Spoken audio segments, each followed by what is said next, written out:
আজকে নতুন রেসিপি চচ্চড়ি হবে মাছের মাথা দিয়ে। খুবই সুন্দর লাগছে কালারটা।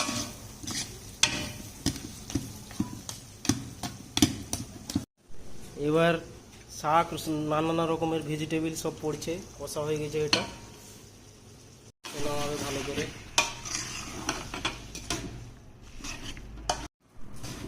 দেখতে পাচ্ছেন আপনারা,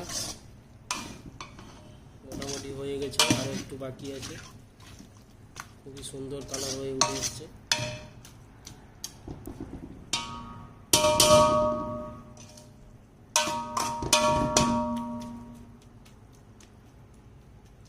রেডি হয়ে গেছে মাছের মাথা দিয়ে চচ্চড়ি। খুব সুন্দর লাগছে, টেস্টও অসাধারণ হয়েছে। দেখতে পাচ্ছেন আপনারা, টেস্ট করবেন। বাঙালিদের প্রিয় খাবার। এরপরে দেখানো হবে মাছের টক।